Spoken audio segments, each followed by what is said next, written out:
अस्सलाम वालेकुम viewers, welcome back with another vlog. तो व्यूअर्स, मेरे साथ हैं डॉक्टर आबिद। इनके साथ मैंने प्रीवियस एक व्लॉग बनाया था जिसमें हमने पीएचडी के बेनिफिट्स जो हैं वो डिस्कस किए थे। इसी तरह का एक और benefit, another feather in the cap of doctor Abid. तो डॉक्टर साहब एक्सप्लेन करेंगे हम यहाँ पे क्यों हैं और ये क्या अचीवमेंट आपने की है कि हम यहाँ पे आए हैं। ये जी, जैसा कि मैं पहले भी शायद वीडियो में बता चुका हूँ कि जो स्वीडिश सोसाइटी है वो एज अ होल जो है ऑन द होल वो वर्क लाइफ बैलेंस को प्रमोट करती है। तो ये उसी तरह की एक चीज़ है कि ये आपको एक फेलोशिप है जिसमें वो आपको मंथली स्टाइपेंड भी अराउंड $1000 देते हैं। और उसके अलावा ये आप देख सकते हैं कितनी प्यारी जगह है।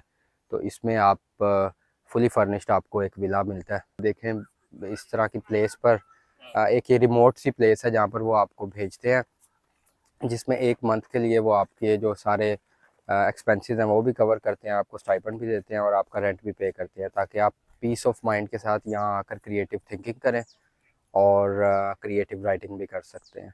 तो आपको 1 महीना देते हैं जिसमें आपको कोई डिस्टर्बेंस नहीं होगी, कोई वर्क प्रेशर नहीं होगा। आप रिलैक्स्ड इन्वायरमेंट में क्रिएटिव थिंकिंग करें और क्रिएटिव राइटिंग करें।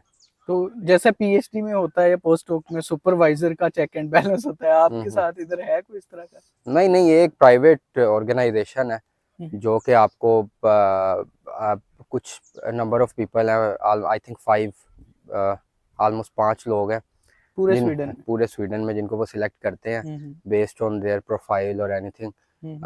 और उसके अलावा जो आप प्रपोजल सबमिट करते हैं तो वो इवेलुएट करते हैं और उसके बाद फिर। ठीक है। तो व्यूअर्स, ये कैरेक्टरिस्टिक्स के लिहाज से जो कि एक ब्यूटीफुल लोकेशन की होनी चाहिए वो सारी चीज़ें यहाँ पे मौजूद हैं।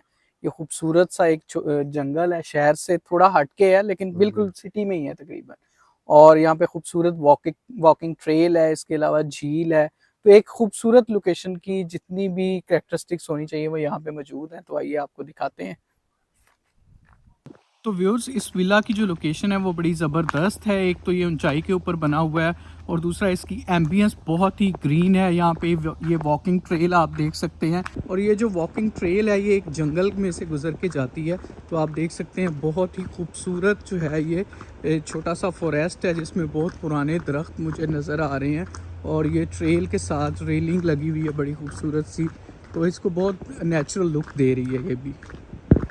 तो ये देखें जी पीछे वो झील जिसकी मैं बात कर रहा हूँ।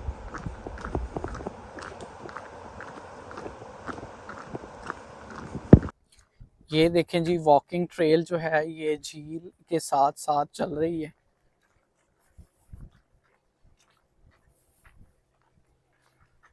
व्यूज, यहाँ पे इन्होंने एक ऐसा माहौल बनाया हुआ है कि आपका पैदल चलने को दिल करता है, क्योंकि यहाँ पर जो वॉकिंग ट्रेल्स हैं बनी हुई, यहाँ पर कोई गाड़ी नहीं आती, कोई रश नहीं होता इस तरह का। और सबसे बड़ी चीज़ है यहाँ पे सेफ्टी और सिक्योरिटी है। तो आपको झील के किनारे जगह जगह जो है वो आपको फर्स्ट एड किट्स जो हैं और इस तरह की डिफरेंट चीज़ें आपको मिल जाएंगी।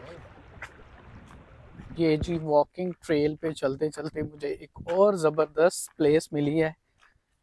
ये बारबेक्यू स्पॉट है यहाँ पर और यूजुअली हम यहाँ पे कोयला ख़रीद के करते हैं बारबेक्यू, तो यहाँ लकड़ी भी मौजूद है। तो मैं अपने फ्रेंड्स को सजेस्ट करता हूँ, मे बी शाम को हम प्लान कर सकते हैं। अभी ये एक वॉकिंग ट्रेल है झील के साथ साथ, तो इसके ऊपर हम लोग वॉक करेंगे।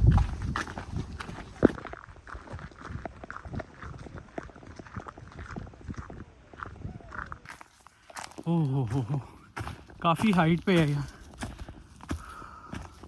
हम लोग रास्ता भूल गए थे लेकिन अब सही वॉकिंग ट्रेल पे आए हैं। ये हम जी हाइक करते करते काफ़ी हाइट के ऊपर आ गए हैं। डॉक्टर आबिद, आपका सांस फूल गया लगता है। सांस होता ही फूलने के लिए। तो व्यूअर्स, स्वीडन में जो सितंबर का मंथ होता है वो काफ़ी ठंडा होता है, लेकिन इस दफ़ा अनएक्सपेक्टेड वेदर है। टेम्परेचर जो है 32 डिग्री सेल्सियस तक चला गया है सितंबर में, जो कि यहाँ पे बहुत अनयूजुअल है। बल्कि पिछले दिनों मैं सुन रहा था यहाँ एक सिटी में 32 तक जब टेम्परेचर गया तो उन्होंने स्कूल के बच्चों को छुट्टी दे दी कि गर्मी काफ़ी है।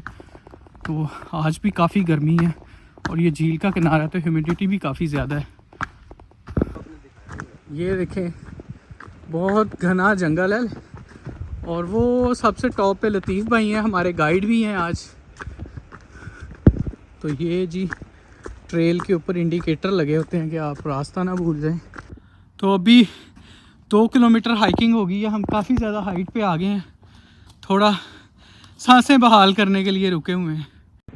तो झील के गिर्द जो हाइकिंग ट्रैक है उसका पेरीमीटर को 13-14 किलोमीटर था, जो कि 3-4 घंटे की वॉक थी। तो हमने सोचा कि काफ़ी ज़्यादा टाइम लगेगा, तो अब वापसी की राह ली जाए। तो इन सीन्स को देख के एक लर्निंग लेसन है कि आप जितना मर्ज़ी तरक्की कर लें, लेकिन अगर आप अपने माहौल को प्रिजर्व करना चाहें तो आप कर सकते हैं। तो स्वीडन के सबसे बड़े सनती शहर में इस तरह के खूबसूरत मनाजर का और शहर के बीचों बीच नज़र आना इस बात की एक ट्रू रिफ्लेक्शन है कि स्वीडन ने चाहे जितनी भी तरक्की की है, लेकिन इसने अपना जो कुदरती माहौल है उसको ख़राब नहीं होने दिया, बल्कि उसको बहुत अच्छे तरीके से प्रिजर्व किया है।